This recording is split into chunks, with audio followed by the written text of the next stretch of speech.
আসসালামু আলাইকুম সুপ্রিয় শিক্ষার্থী বন্ধুরা, আমরা এখন এই চমৎকার এমসিকিউটা সলভ করব। এই এমসিকিউটা কিন্তু অনেক সময় সৃজনশীলের খতে বা গতে চলে আসে, বাট আবার এমসিকিউতে 1 মার্কসের জন্য চলে আসে। তাহলে এমসিকিউতে একটা সৃজনশীলের খ এবং গতে করতে যে সময় লাগে ওইভাবে করে যদি আমি একটা এমসিকিউ করতে চাই তাহলে তো আমার 4-5টা এমসিকিউ করার সময় চলে যাবে। তাহলে আমরা এটা কিভাবে করব?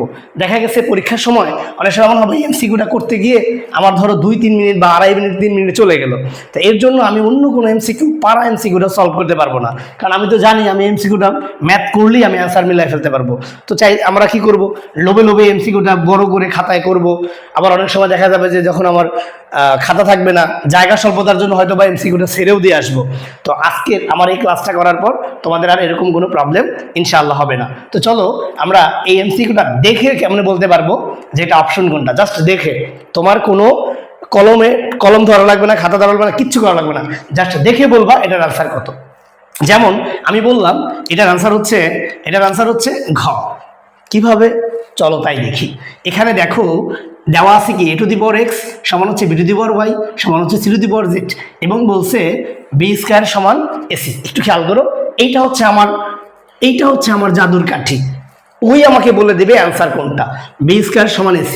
তো একটু খেয়াল করো, এখানে b এর পাওয়ার কত 2, আর এখানে b এর পাওয়ার কত y।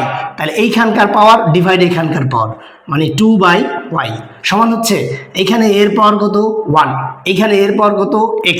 তার মানে এইখানকার পাওয়ার 1 ডিভাইড এইখানকার পাওয়ার x, এবং গুণ আছে যোগ। এখানে c এর পাওয়ার কত 1 ডিভাইড এইখানে c এর পাওয়ার কত z। তাহলে দেখো 2/y সমান হচ্ছে 1/x প্লাস 1/z। এই জন্য কিন্তু আমি এটা বলছি। এবার আমাকে বলো এই অপশনটা কখন সঠিক হইতো, যেহেতু জেড এর নিচে 2 আছে, তার মানে যদি এই জেডটা কার পাওয়ার ছিল সি, তার মানে যদি সি স্কয়ার সমান এবি হইতো তখন কিন্তু এই অপশনটা সঠিক হইতো। কেন? এটাও একটু বুঝাই দিই আমরা। সি এর পাওয়ার কত 2, এখানে সি এর পাওয়ার কত জেড, তাহলে এইখানকার পাওয়ার 2 বাই এইখানকার পাওয়ার জেড সমান হচ্ছে এ এর পাওয়ার কত 1, এখানে এর পাওয়ার কত x, তার মানে 1/x প্লাস এখানে বি এর পাওয়ার কত বলো, এখানে হচ্ছে বি এর পাওয়ার 1, এখানে বি এর পাওয়ার কত y, তার মানে 1/y। এই অপশনটা কখন সঠিক হইতো? দেখো একটু খেয়াল করো, আমার আছে কত, আমি এখন একটু এই মানে শর্তটা নিয়ে আসি ডাইরেক্ট। যেহেতু y এর পাওয়ার কত 1, y মানে কি b, তার মানে b হবে।